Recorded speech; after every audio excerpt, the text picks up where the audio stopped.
Right, let's do this video again. Just come out the doctors and it's been eating me up. I wanted to do a video, but I didn't know how to do the video. I heard the news about Kenny Dalglish yesterday. It sort of hit me hard. Anything like it hits me hard, and I'm thinking to myself, why? My uncle passed away a few years ago, cancer. He was my best mate as well. My nan passed away. She had a little bit of cancer as well. And these are my idols from when I was a kid. Kenny Dalglish, Kevin Keegan, Glenn Hoddle, Ian Rush. And it really hits you hard. And I don't know why. Sometimes it brings it home that we're only on this planet for a short while. And I watched Kenny Dalglish when I was a kid, and he was in his mid-20s. Now I'm in my early 50s. Kenny is getting on a bit now.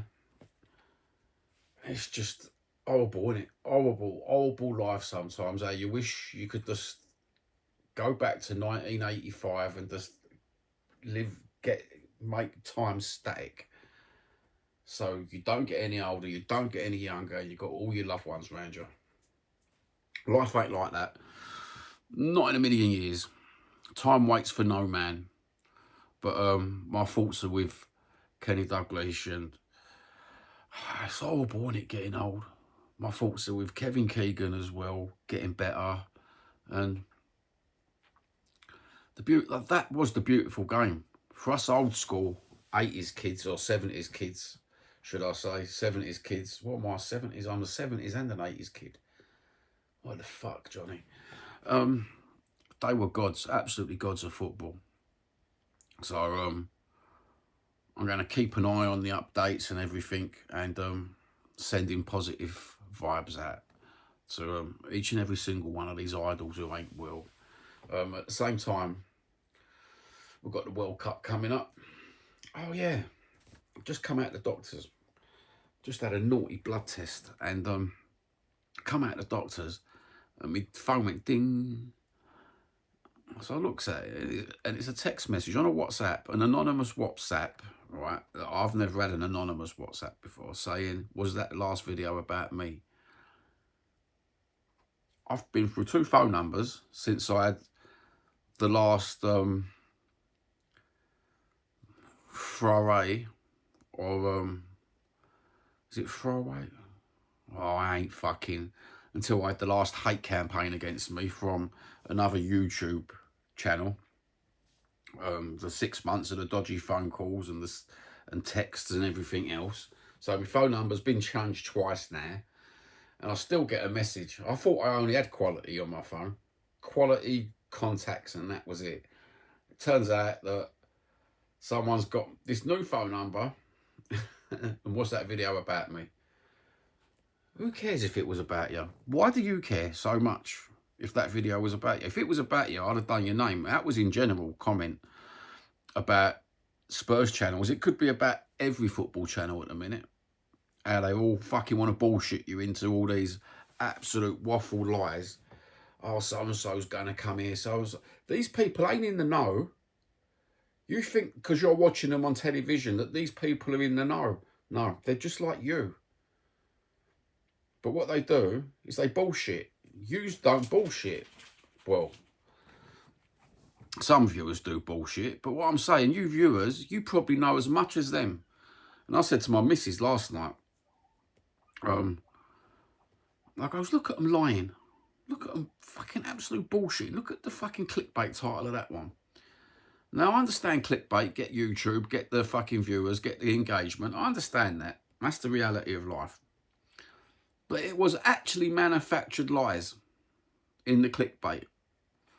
And I'm thinking to myself, they don't know this.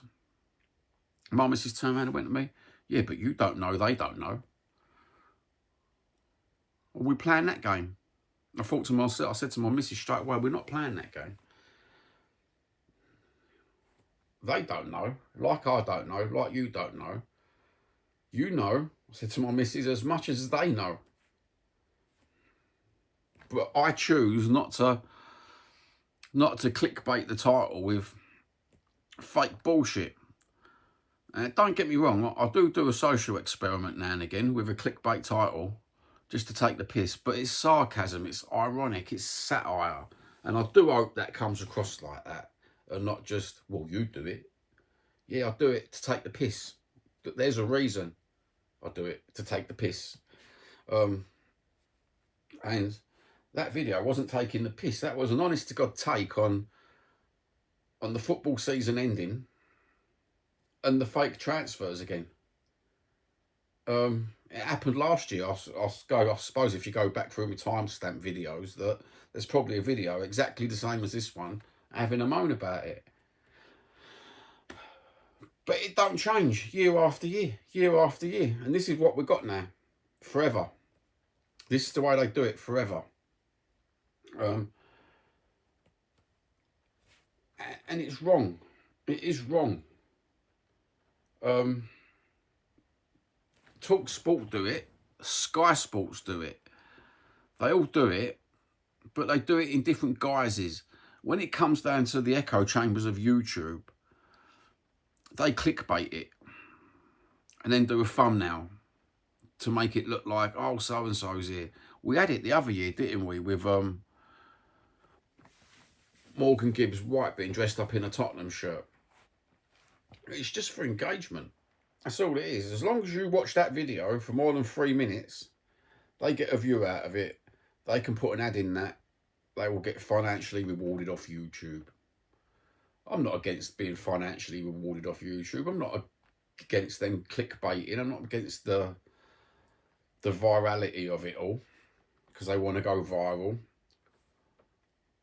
But I'm not like that. So that's why I can criticise. And plus, I'm not handcuffed to none of these people because I don't collaborate with them. I don't hold hands with them.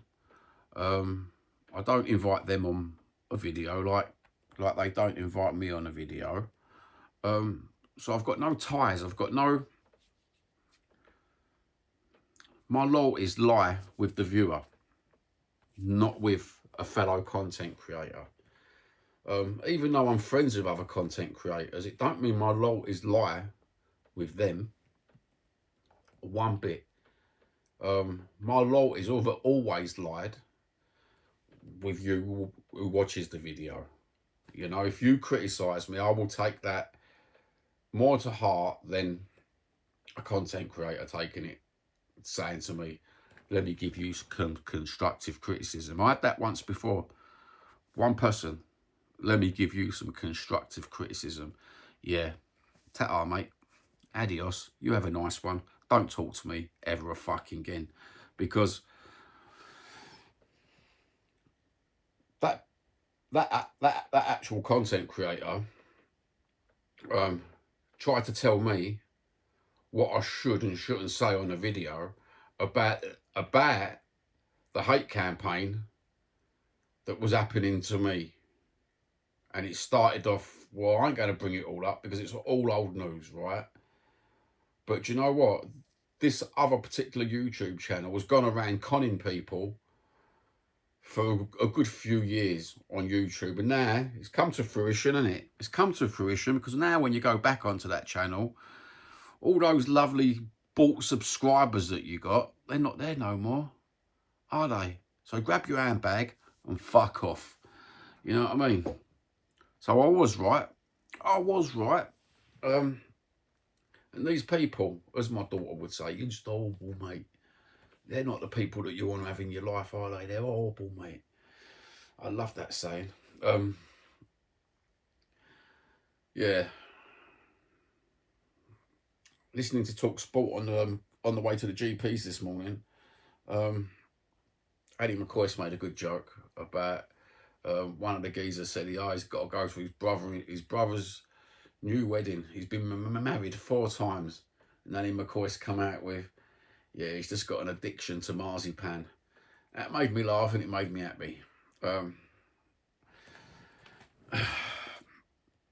there's no other football. The World Cup news and the tickets I've been keeping an eye on that as well. That is absolutely crazy. Putting blocks of tickets on for cheap prices, and you couldn't buy them off of FIFA. They was appearing on a ticket tag website, and they wasn't being sold by FIFA. And they was appearing for cheaper prices than FIFA was selling the tickets for. And there's so much ticket information. There's so much going wrong. This is why they've been subpoenaed. Certain games were going up in price, and certain games were being touted as low in price until you went and bought it direct from FIFA. And then all of a sudden, you couldn't buy it direct from FIFA. They was appearing on websites. Mate, it gets a bit complicated, doesn't it? Jesus fucking Christ. But the actual long and short of it is that they touted that World Cup as the Peace Cup. And it was inclusive of everyone. And then the ticket prices for certain games and the final and the semi-finals are just going up in price and being sold to the highest bidders. That's the long and short of it. It's corporate, isn't it? Absolutely corporate football. I thought Lange would have been sacked by now, and I thought Vinay would have gone. Vinay's come out with that statement, right? I must have watched that video about 4 times now. Only for the reason of trying to work out what sort of con man he was, because I know he's a con man. Absolute, no doubt he's a con man. And the things he was saying in that video, the nuances that he was saying, you don't really pick up if you watch it once. I suggest if you're a Spurs fan, go and watch the video a couple of times, right? See if you can find it on Spurs Chub, right? So you don't have to give Tottenham the gratis for it or the adverts for it, right?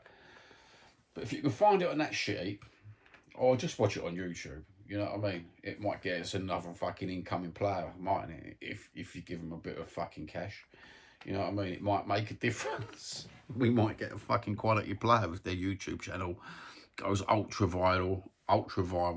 Maybe us YouTubers can make it ultra viral.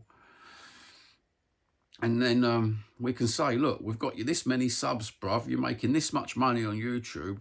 We want this player. You know what I mean? That'd be funny, wouldn't it? Anyway, yeah, watch that Vinay video. The questions being asked were PR questions. And the answers, they were so bland. It was like a boyfriend bullshitting to his girlfriend why he's going out on Friday and who he's going out with, knowing damn well he's cheating.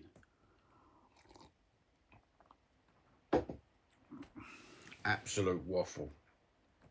No doubt, in the next couple of days, you'll have more Tottenham transfer news that means absolutely nothing to you, because we're not going to get these people, are we? As soon as they're mentioned in the press, it's the Fabrizio Romano thing. He puts out a video, the Porro story that's come out that a lot of people were jumping on. He was going to go to Real Madrid. No, he wasn't going to go to Real Madrid. These big football teams like Real Madrid, Barcelona, PSG, Bayern Munich, they don't come out with a press statement saying we want this player, right? What these people do, like the Fabrizios of this world, they look at the football from last year and they think, oh, this player is Spanish, perhaps Real Madrid and Barcelona are looking at him, so we'll make up a story, because it gives them engagement, it gives them clicks, it gives them views. Here we go. You know, you've got to have a little catchphrase, haven't you? You're horrible, mate. Fabrizio, you're horrible, mate. That's my catchphrase for you, you little fucking lying bastard. I think last year, 48% of the time he was right. I think the year before that, it was 42% of the time he was right. So he's got 7% better in a year at predicting stuff. And that's all it is. It's just one man's opinion and predictions, but he does get paid by the agents to put these names out there into the press. You know, at the same time, these agents are cutthroat now. These football agents are cutthroat. Look at fucking, we had the other fucking, few months ago, we had the Tottenham player set about with a gun by the agent or a friend of the agent, whatever, allegedly. I don't know if it's going through court, so we say allegedly. But I'll tell you what, mate, you point a gun at my head, bruv, over football, yeah. I don't know if he didn't have the bottle or he's just not grown up like some of us have grown up in that life. Point the gun, mate, I'd have fucking there would have been fucking murder. There would have been hell to pay, wouldn't there? You know what I mean? I'd have probably been in prison, sitting there in prison right now, get done for chopping someone up and putting them in the boot of a car over that one. Because if you get threatened like that, Jesus Christ, mate. But they are like that, these agents. They are cutthroat nowadays because there's so much money involved. You know, some of these agents are getting paid. They're not getting paid the 50 grand, bruv. They're getting paid the 3 millions, the 2 millions. And because they're not, their face is not in the press all the time, and they're agents working under a company name, a lot of them can do and say what they feel like. They can do and say what they like. And at the same time, players have got so much power now, haven't they? What I was saying in a previous video. Whereas years ago, when your football team got shit, the manager used to, us fans used to blame the player. Now, the only person who takes the heat when the football's doing bad is the manager. Them players ain't taking the heat, are they? They might get a little bit of abuse off the terraces, but they're still pocketing the wages. They don't give a monkey's, bruv. They really don't give them a fucking blind bit of fucking thing for us fans. You can see that, what's happened at Tottenham, can't you? Oh, yeah, the end of the season. Oh, yeah, we done it for the fans, all the loyalty and all that bollocks. Why didn't you do it at the start of the season against some of these shit teams? Just win against some of these shit teams. We wouldn't have been in this position the last game of the season. That's how bad it got. Last game of the fucking season. You know, it wouldn't have been that bad, would it? No. But then they pretend your loyalty, your hopes, and they're sitting there crying and tears in their eyes. You know why they're crying and tears in their eyes? Because they've got another year being in the Premiership. That's not fucking in my motive crying. That's fucking relief that my wages ain't going to go down. That's all that is. That is all that is. And yeah, I will say about the wages.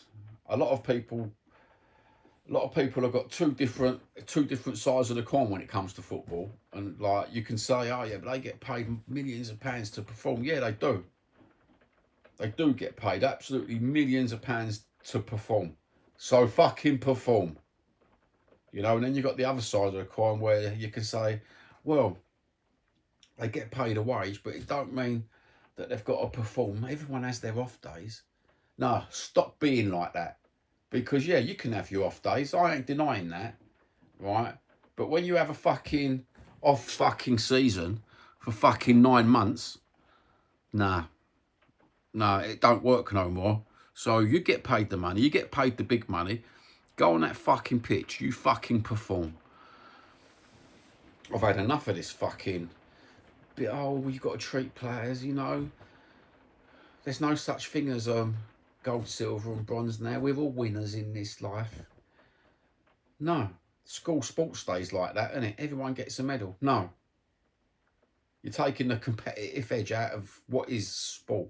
Competitive sport. 1, 2, 3. You don't get nothing for coming second, except for a fucking little silver fucking star, brother, or a silver medal. It's all about the glory. It's all about being number one. That's what competitiveness is. That's what sport is. Being the best at something. That's where it's all gone fucking mad, you know. Don't matter Spurs squad, as long as we all competed, you know, on that rainy day in October when we let that shit team beat us. It's all about competing, no, it's not. It's about glory, bruv. It's about winning the game. Aiming for fucking aim high. Aim for fucking glory. Not for fucking just to be mediocre. Don't wash. You know, that's a lot of YouTubers feel like that. You know, this is why they push their content. Push, regardless of the lies they're telling. It's just they're competitive. They're competitive. Ultra competitive. I've seen it when I first joined up. Ultra competitive. As soon as a new YouTuber comes along, they'll jump on them because they think that person's going to give them the edge, you know. New content, fresh content. Then it all, after 6 months, 3 months, it all becomes the same. All wish-washed. Everyone appears on everyone else's show, and it's just everyone's the same again. Open your eyes, boys. Come, girls. Oh, it's pissing down. The weather's changed. Absolutely ridiculous. Absolutely. We've gone from heat wave to pissing down. Don't you just love Britain? You know what I mean? Absolutely wicked weather. And does you nothing, doesn't it? I've not heard any news about any other football club other than Liverpool getting a new manager. A Basque manager. How do I feel about that? What do you think about Basque managers? Are they the best in the world? Spanish managers the best? Basque managers the best? French managers the best? Basque Spaniards, have they just got a little bit more than everybody else? Or do English managers do it for you? Celtic, Martin O'Neill. Robbie Keane's been mentioned. If Martin O'Neill steps down. I like Robbie Keane. I love his love the way he portrays himself. But I love Martin O'Neill as well. They're a club I don't support, but I do support. I've got a sweet spot for them, for Celtic, in a different league. I only ever support Tottenham, but you know, when you got your other little clubs, I'm not one of these people who go and buy, well, to be honest, I would go and buy a Celtic top, to be honest with you, with the CR Smith on the front of it, because that's my boy. When I was a kid, that's what my mate had. And he was from fucking Scotland, my mate Paul. So I would go and buy myself a Celtic top because it reminded me of him. He was also a Yid as well. A Celtic Yid. Oi, oi, bruv. And yeah, I do like keeping an eye on Celtic. Never kept an eye on Rangers. Shit. I'm not one of those Spurs fans who love Rangers as well. Nah. What's your favourite teams? You know? Where my dad's comes from a different country, I've got Spain to rely on.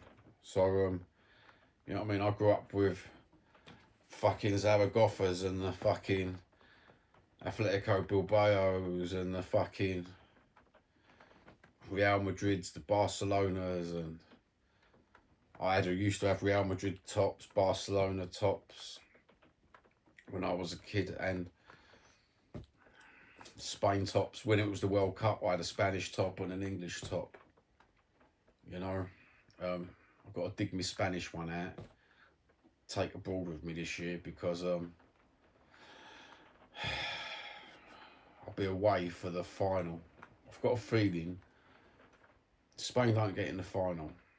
I always want an England-Spain final, always. I've got a feeling France will be going for it, so will Portugal, to be honest with you. At the same time, I think this is, from what I'm listening to on the radio, it's like England's final push at winning the World Cup, the way they're talking about it. All the commentators, all the press. Is Kane going to get that magical trophy that he's always dreamed of? It would be nice. He's getting on a bit now. He's broken so many records at Bayern Munich, hasn't he? Quickest foreigner to get to 100 goals and stuff like that. It would be nice, wouldn't it, if we got to the World Cup and Kane just fucking, he just peaks right at the right time when it's like hat-trick, hat-trick, hat-trick, hat-trick, hat-trick. Final double hat-trick. You know what I mean? 6-0 against fucking Spain. I would be gutted, to be honest with you, because if that English-Spanish final, I think it'd tear me into, or would it? I must be the only Englishman who's not got any English blood. I've got an update on my DNA. I'm only 5% English. 5% English. 56% Basque. 5% English. And the rest was Irish. With a little bit of Scotch and Welsh thrown in. God knows where they got the Scotch and the Welsh from. Because my Irish lot travelled through Wales. And then they procreated through Wales and Bristol. And I think they must have procreated so much. I think they must have turned that Irish gene to mixed it up with a Welsh one, and DNA got it wrong, because I can't find no proper Welsh. Mind you, 5% English, and I'm the most English person I know. Fish and chips, pie mash, proper Cockney. Ain't it fucking mad, old world? And we've got all the politics this week, haven't we? You know, justice for Henry, and the right-wing fascists have all hijacked the news. Strange thing, you've got people taking the knee for Henry. Don't care how strongly I feel about something, I'll say it. I ain't taking the knee. I ain't taking the knee for no cunt. You know what I mean? What's all that about, taking the knee? Someone explain that to me as well in the comments, because I really don't understand that. I'm not typing it into AI to get an explanation of why people take a knee. I'd rather get an explanation of someone who believes in taking the knee and why. Real comments from real people. But I've never seen a thing of that, especially like on a football pitch, take the knee. What? No. Have a math. Say it in fucking the press, you're against racism, and stand there and say it, I'm against racism. I'm against prejudice. I'm against this, I'm against that. Taking the fucking knee. Stand proud with your ethnicity, no matter what colour, creed or religion you are. If you're proud of it, you stand there. Don't take a fucking knee for no man. That's where I come from. You know what I mean? Anyway, that's supposed to be a little video. End up fucking nearly a fucking half hour. Fuck me, I had an half go on, didn't I? And guess what? That half hour, we didn't have no transfer bullshit either. Not one bit of transfer bullshit. So have a good one. Take care. Peace out. Love you all. Kenny Dalglish, thinking of you and praying for you. And praying for your family that they're strong. And praying for everybody. So God bless. Take care. Love yous.